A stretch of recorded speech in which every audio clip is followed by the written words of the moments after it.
Okay, Kevin. So I would like to know a little bit about the last figures about your cloud technologies business in Spain and Europe. Yep.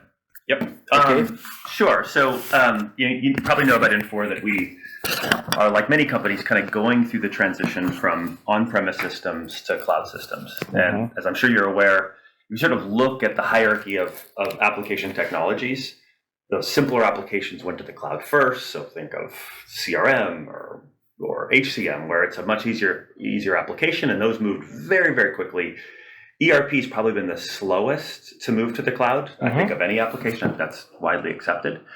But it's been a pretty extraordinary few years for us. So our cloud business has now grown to, as a company, we're a little over 3 billion of revenue.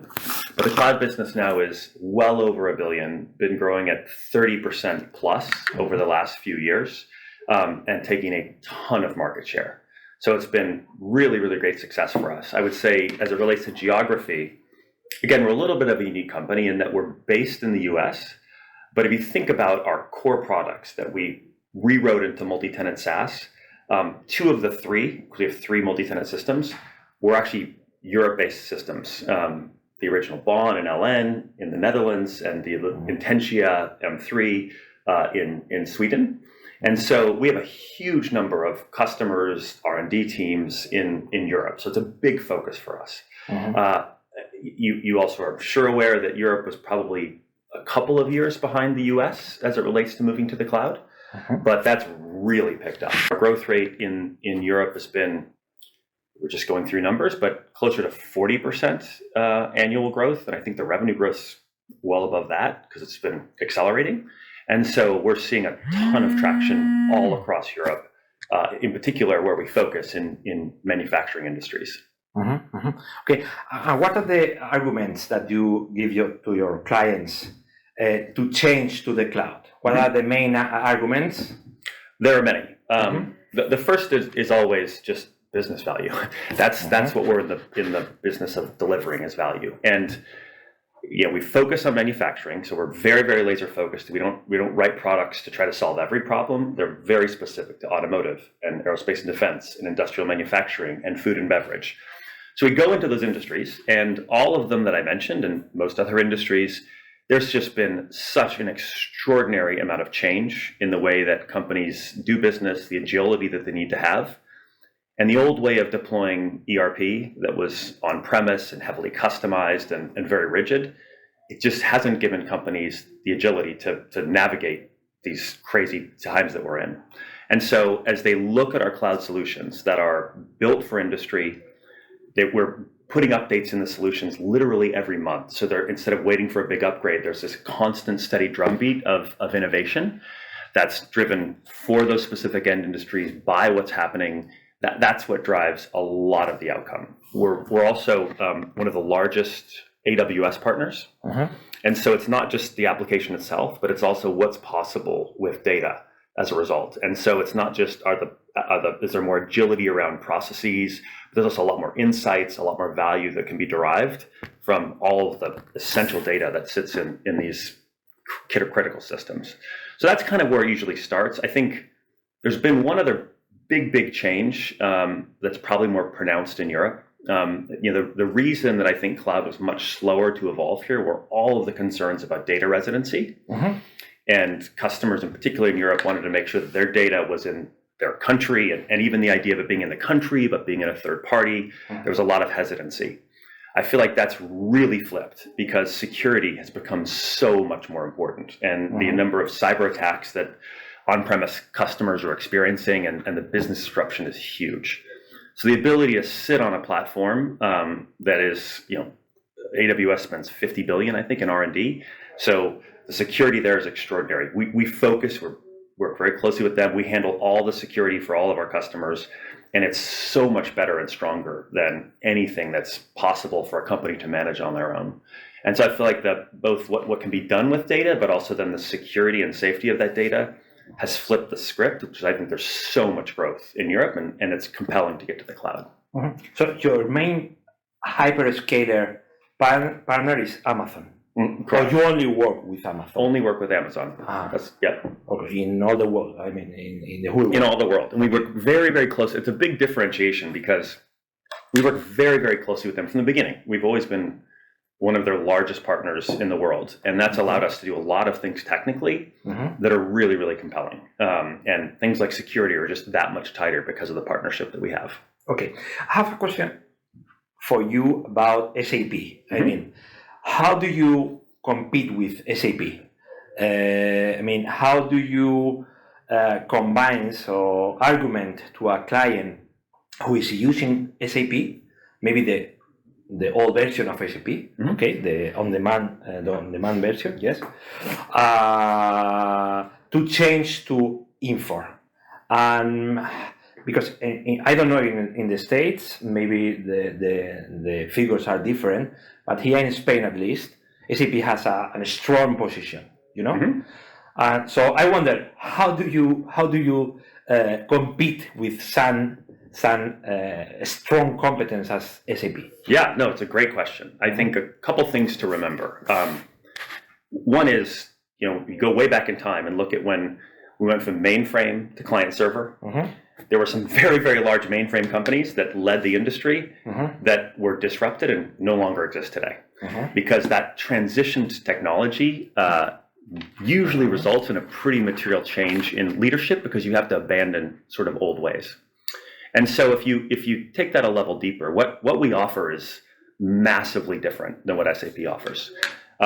They've taken their on-premise system, they host it for you on a hyperscaler, but it's still a single tenant hosted system. You still have to go through all of the customizations, which means an extremely expensive, long process to implement.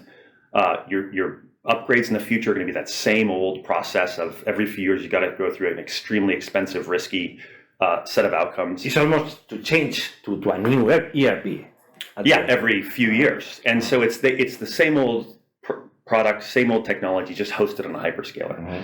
And there are companies that want that, and that's fine. You get the security, you can do a very customized system the way you want to do it. There are advantages to that. But what we're finding is most companies don't want to live in that old paradigm. The idea of having a truly multi-tenant system where you're getting updates on a regular basis is not something they offer. And the idea of going deeply into industry, because again, they have one product that serves every industry and every geography on Earth. We said we're going to build a multi-tenant system for discrete manufacturing. We only serve industrial manufacturing, automotive, aerospace, and defense. So we show up with the best practices configured into the product, which means it's live very, very quickly. The best practices are there. You're not creating them from scratch.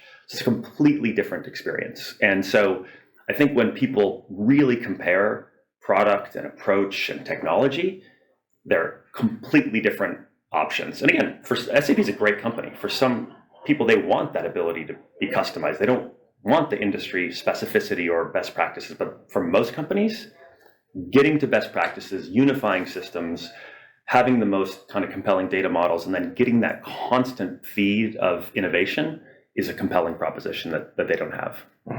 Do you have so many new clients in Spain, or from where these new clients comes? I mean, they come from on-premise ERP systems mainly? Almost completely. I suppose that in this moment, you have a lot of new clients that are changing to the cloud, and this is the opportunity for you. That's right, massively. And many of them are old on-prem customers moving to the cloud, but the majority are companies that haven't done business, and to your point, they want to go to the cloud. And certainly SAP is the largest, but there are dozens of old on-premise ERP systems out there. And again, for all the reasons we discussed, there's a lot of companies saying we need to get off this old technology and get to the cloud. So it's a huge opportunity for us in Spain, in Europe, and globally. So at the end, maybe your new big competition are companies as, for instance, Oracle NetSuite, which are native cloud. That's right. This could be the new main competition for software maker as Infor. So I would say you're exactly right. Oracle rebuilt a multi-tenant system. So they've got Infusion and in NetSuite. Technically, it's much more advanced than what SAP does. But again, they took a very different approach in that they said, we're going to write one system and serve every industry. And that can work in some service-based industries, but when you get into manufacturing, where you've got incredibly complicated supply chains and processes, we actually compete with them a lot less because they just aren't capable of delivering all that capability to be great in manufacturing with this horizontal system.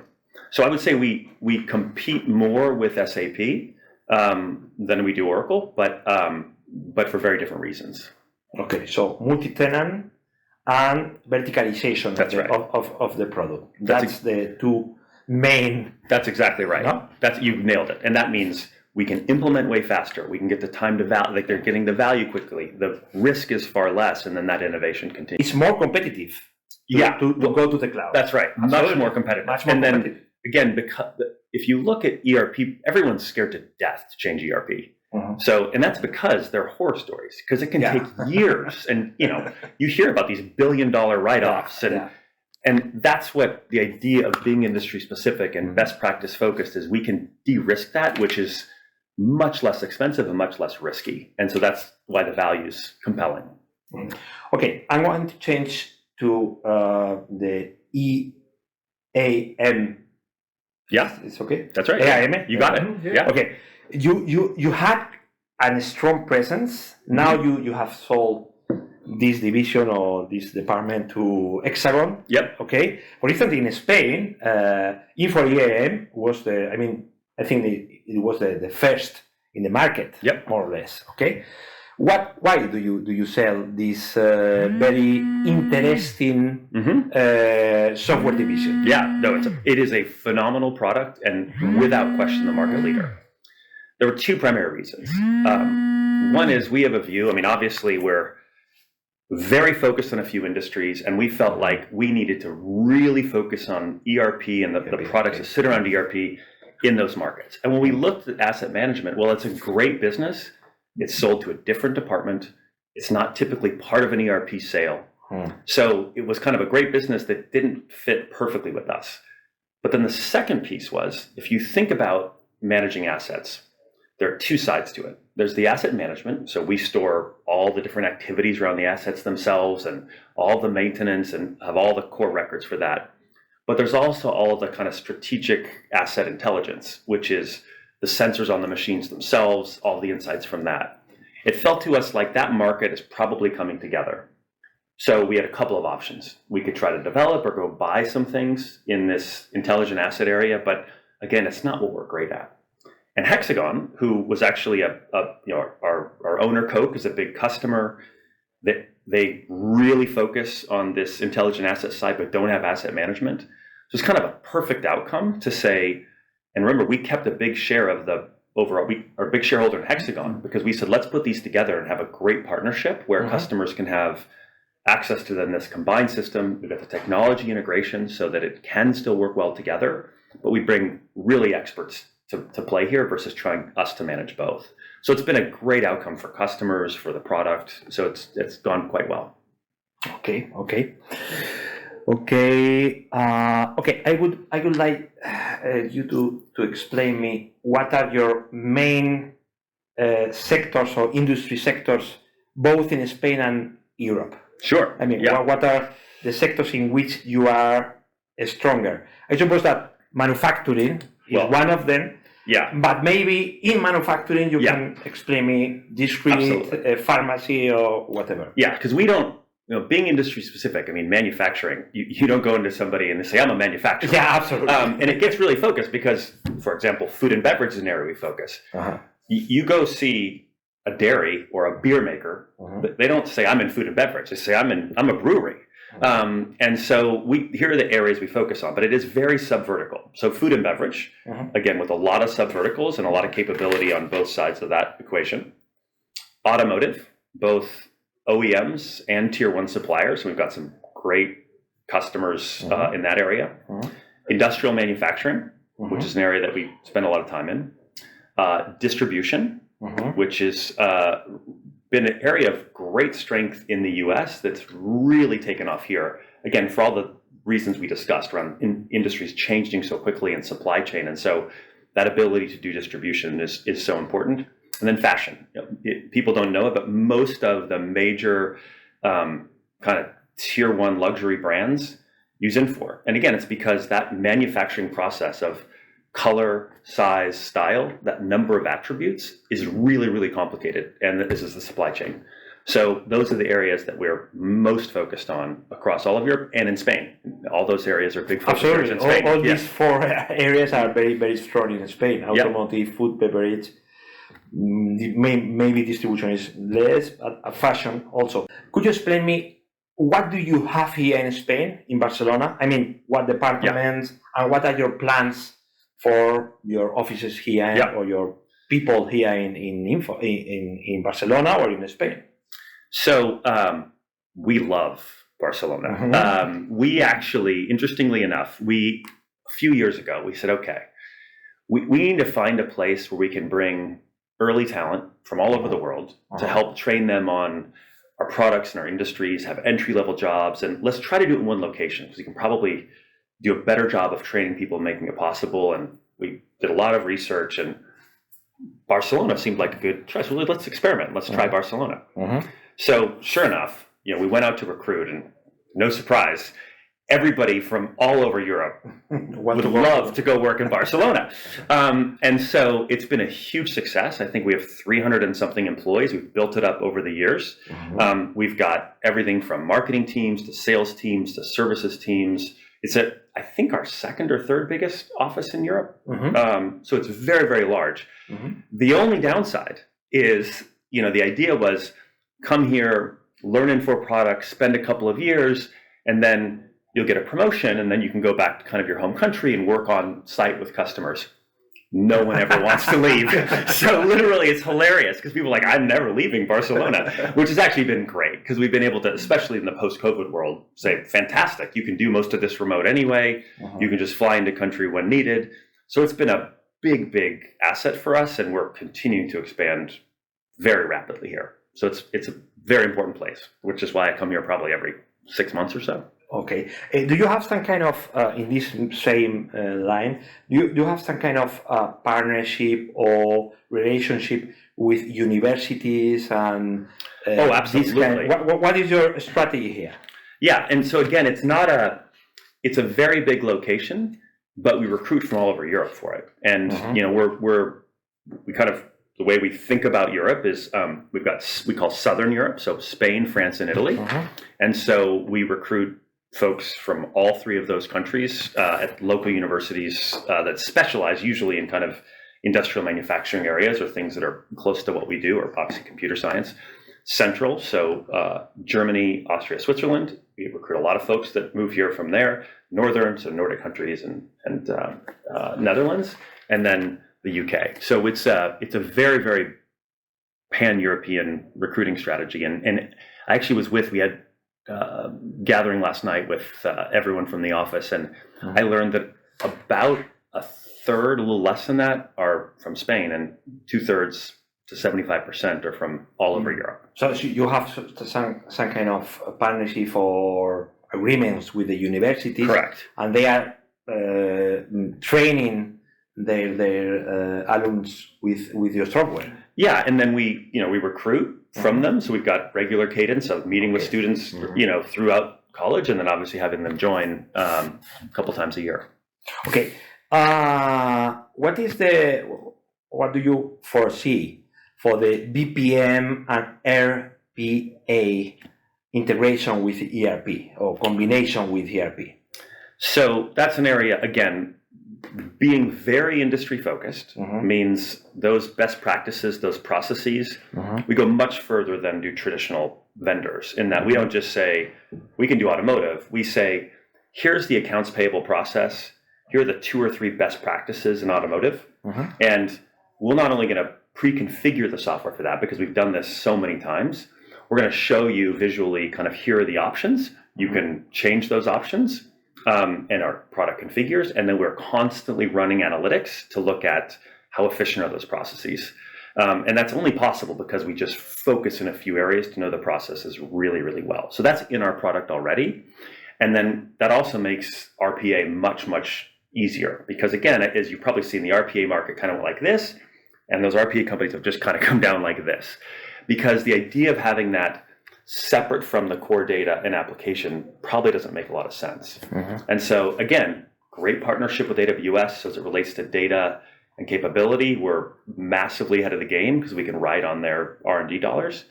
The processes themselves, we're very focused on those because of industry. So the ability to add RPA is something we've been doing for quite a long time. We're just constantly adding new automated processes. So both of those are really important to our strategy and built in the products because it doesn't make sense to us to have those as separate things. It just doesn't technically work as companies scale and change.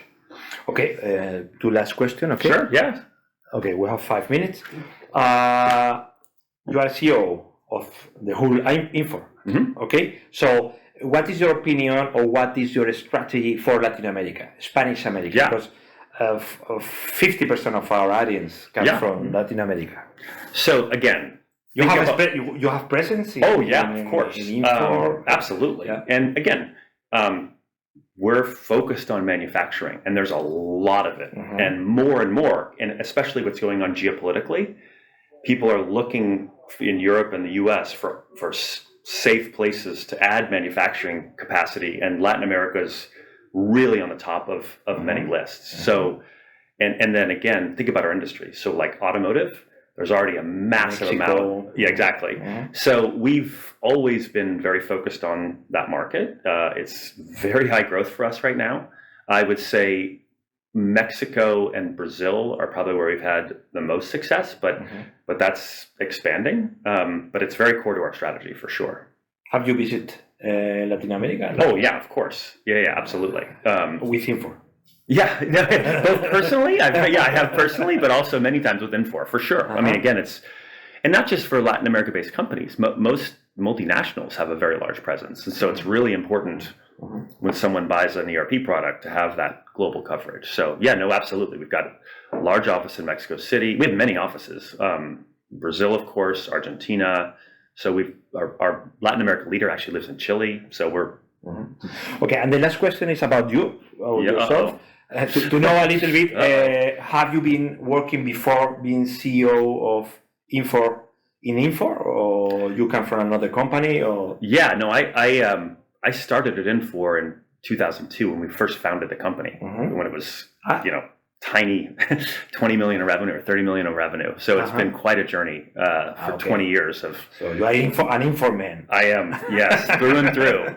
Yeah, so I just love the place because it's been such an amazing journey, and think of how much has changed in technology and the markets we're in, and so it's been an amazing experience to live through that and see that. Okay, when did you become the CEO of Infor? September 2019. 2019. Okay. Yeah. Okay. So hard time, no? Because you just start with the COVID. Well, we were within a few weeks we were sold, or Coke bought us. A few weeks later, COVID started. So it's been quite a ride. But again, I think I'm lucky to have been here for a long time. Finally, COVID is reinforcing companies like Infor. Oh, for sure. No? I mean, the demand is extraordinary right now. Like I said, the perception of cloud has just changed dramatically in the last couple of years. Even more so in Europe, I think. I think some of the things that were viewed as scary and concerning are now viewed as positive, which is pretty extraordinary to see. Okay. So thank you very much. Yeah. Very, very interesting conversation. Yeah. And welcome to Barcelona.